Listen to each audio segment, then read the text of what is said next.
It's back to school today as secondary schools reopen. RCEP participating countries committed to signing proposed free trade deal.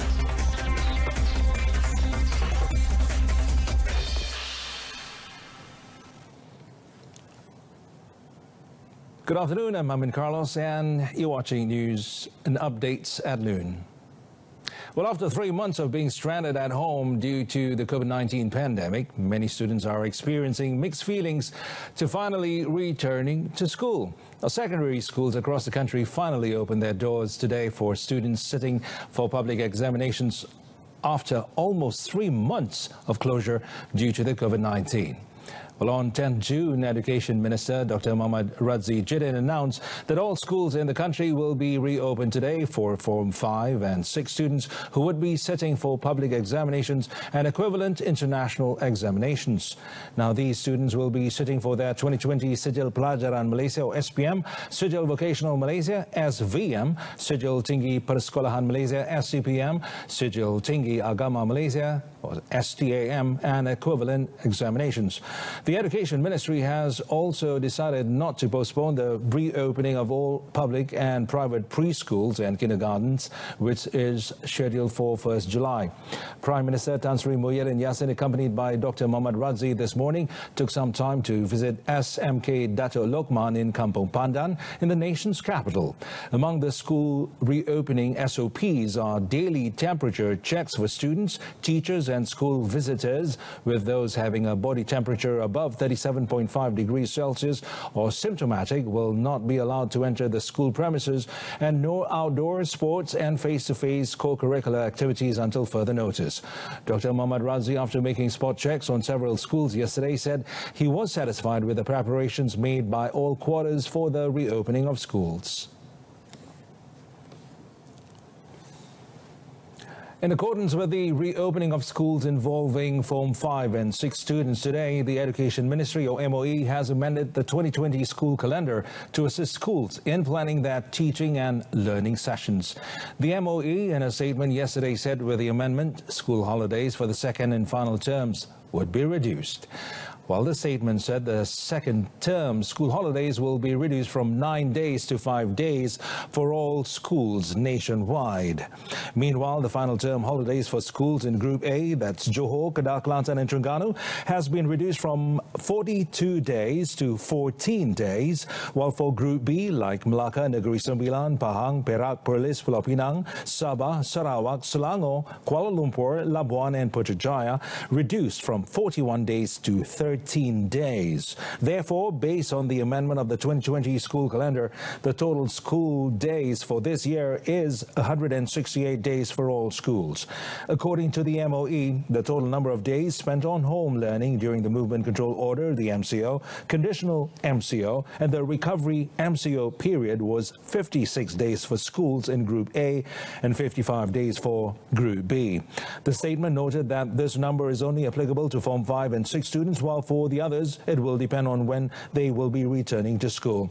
The amended school calendar is accessible via the ministry's website at www.moe.gov.my/takwim persekolahan-pindaan-2020.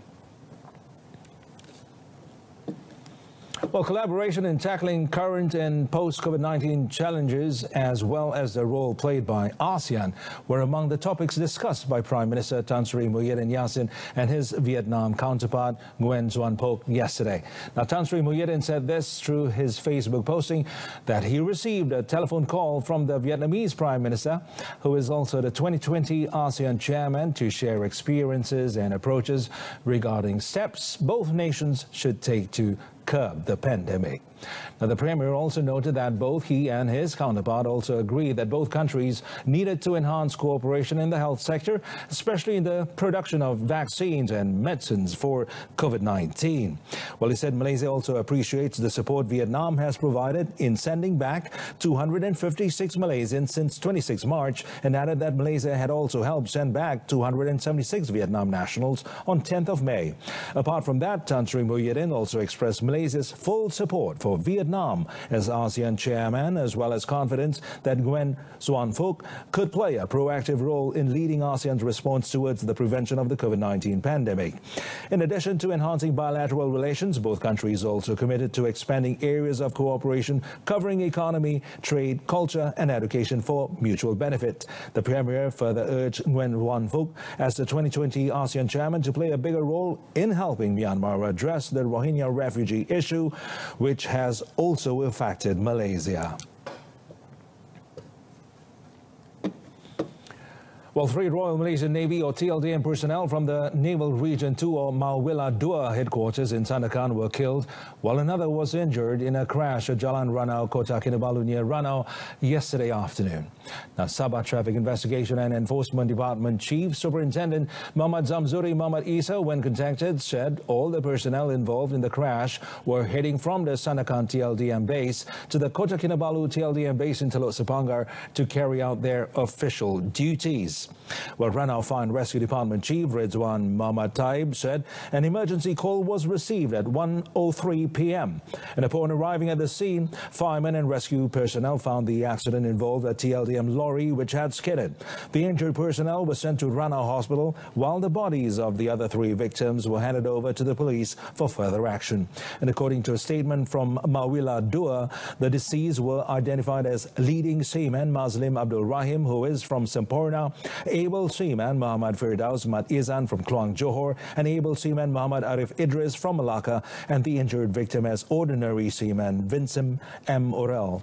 In the incident, the TLDM's 3-ton lorry went out of control and skidded onto the shoulder of the road. Police raided a condominium in Johor Bahru yesterday and arrested a Singaporean man known as Boy Setan, who is the prime suspect in a case of smuggling drugs into the Republic using a drone. Now, Bukit Aman Narcotics Criminal Investigation Department or NCID Director Dato' Ramli Din said the suspect, 40, was arrested by a team of officers and personnel from the Johor contingent NCID based on information and intelligence conducted. Well, elaborating further on the matter, Dato' Ramli said the Johor NCID is continuing investigations and a remand order will be made in the near future. On Monday, Johor Police Chief Dato' Ayub Khan Maidin Pichai said the man, whose real name is Muhammad Azli Ahmad Said, was also wanted by Singaporean authorities for drug offences. And according to the Singapore Police Force, SPF, and Central Narcotics Bureau or CNB, flight data taken from one of the suspects' telephone showed that the drone was flown from Kranji, Singapore to Johor Bahru and back to Kranji again. Now, based on that information, Singapore police also arrested a 24-year-old woman and a 40-year-old man for further investigation. 3 oil palm processing plants were among 330 factories nationwide which have been subjected to enforcement action. Department of Environment or DOE Director General Nurlin Jafar said the licenses of the 3 factories found to have contaminated water supply have been withdrawn, while the other premises owners were faced with compounds with their licenses suspended and equipment seized for violating rules under the Environmental Quality Act 1974. She said some of the factory owners had failed to label their scheduled wastes, and during the Movement Control Order, the MCO, some were caught polluting water supply. Operasi tersebut bertujuan untuk membentras kes-kes pelepasan haram buangan terjadual dan pelepasan buangan tidak terawat oleh mana-mana kilang yang tidak bertanggungjawab susulan pemberhentian operasi penghilangan semasa Perintah Kawalan Pergerakan PKP dan Perintah Kawalan Pergerakan Bersyarat PKPB. Met by reporters yesterday, she said an operation was conducted during the MCO from 18 March up to 22nd June, where 5,439 premises were inspected. Elaborating on Obs Gempur Selangor, Norlin said action had to be taken against 49 factories for offences committed under the same act. She said 125 DOE personnel participated in the operation conducted on 16th, 18th and 23rd June, which was focused on 120 factories in Sepang, Kuala Langat, Hulu Langat, Gombak and Hulu Selangor areas.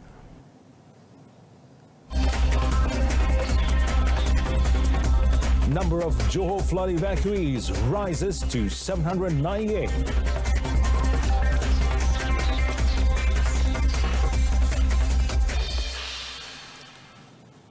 Malaysia supports the commitment by all participating countries in the Regional Comprehensive Economic Partnership, or RCEP, to sign the free trade deal by this year.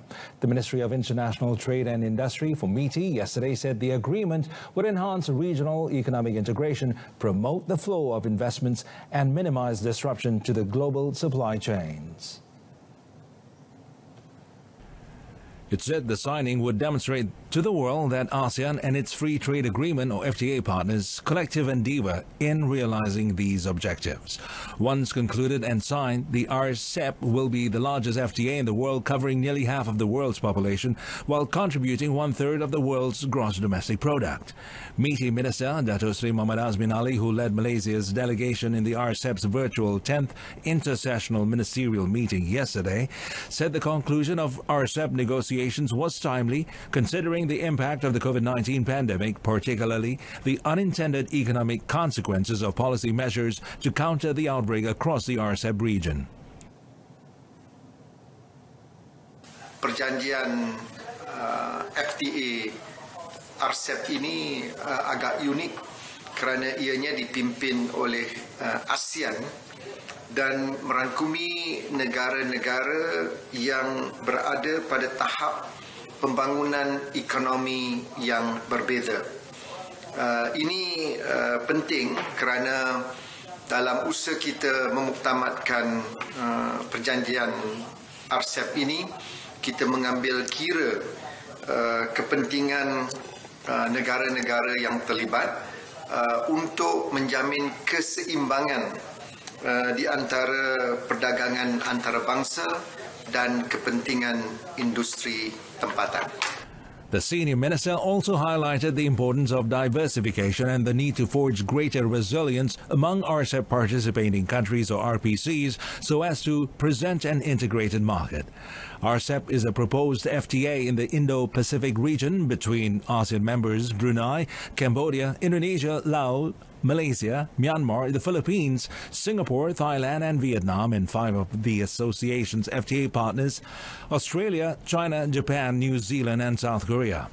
Once negotiations are concluded, Malaysia will undertake the necessary domestic administrative processes for preparation of the signing of the RCEP agreement in November 2020. Well, the number of flood victims in Johor has jumped to 798 people from 206 families as of 8 a.m. today, compared with 687 people from 176 families at 8 p.m. yesterday. Johor Health and Environment Committee Chairman R. Vidyanathan said that Kampung Melayu Bukit Batu in Kulai has become the latest district hit by floods, where 19 victims from 5 families have been at the Temporary Relief Center, or PPS, at SMK Bukit Batu. Now, as of 8 a.m., there are 4 districts affected by floods, with 798 victims from 206 families placed at 16 PPS. In a statement today, he said the highest number of victims is from Muar, with 292 victims, followed by Pontian, 282, Batu Pahat with 205, and Kulai, 19. He added that the highest number of people placed in a PPS is at SK Sri Menanti in Muar, with 95 people, and SK Sri Bukit Panjang in Pontian with 79 people. Currently, there are 5 PPS in Muar, 3 in Batu Pahat, 7 in Pontian, and 1 in Kulai. The Pulau Pinang government is planning to transfer the Bayan Lepas area from the shoreline of the Queens Bay Mall shopping complex to the Sultan Abdul Halim Muazzam Shah Bridge with the theme Linear Waterfront. Now, Chief Minister Chow Kon Yeow said the Penang Development Corporation, or PDC, as the state government development agency, plans to transform the area from Queens Bay Mall along the Tun Dr. Lim Chong Eu Highway to the bridge which overlooks Jeraja Island. He said PDC would be issuing a request for proposal, or RFP, for the integrated development with a gross domestic value, or GDV, of 1 billion ringgit on an area of approximately 60 hectares and for a land reclamation proposal. Tebus guna tanah ini telah membolehkan sektor industri Pulau Pinang berkembang maju dan pelbagai kilang-kilang ternama membuat pelaburan besar di kawasan tersebut. Selain daripada itu, terdapat juga pembangunan perumahan komersial serta di sini juga terletak pusat membeli belah terbesar di wilayah utara iaitu Queens Bay Mall. Malah sehingga kini, kawasan inilah yang telah menyokong serta menyumbang kepada pembangunan ekonomi hingga meletakkan Pulau Pinang antara penyumbang utama KDNK Malaysia. He added the RFP is scheduled to be called on 31st July and the deadline is 30th September. He said this at a press conference attended by PDC General Manager Dato' Muhammad Bazid Abdul Kahar in Georgetown yesterday. Chow, who is also PDC chairman, said the project would be divided into several phases, with the PDC having identified hotels, restaurants and commercial healthcare centers, among others. He said the project would provide comprehensive infrastructure and public transportation proposals, create recreational and tourism areas, provide facilities for the people, and redevelop the Penang City Council's MBPP food complex, as well as a fisherman's jetty and center. He added that the implementation schedule planning would be finalized during the RFP negotiation stage. This afternoon, in our top story, it's back to school today as secondary schools reopen. Now, News on 2 comes on at 7 this evening. I'm in Carlos. Thanks for watching. Have a pleasant day ahead. Bye for now.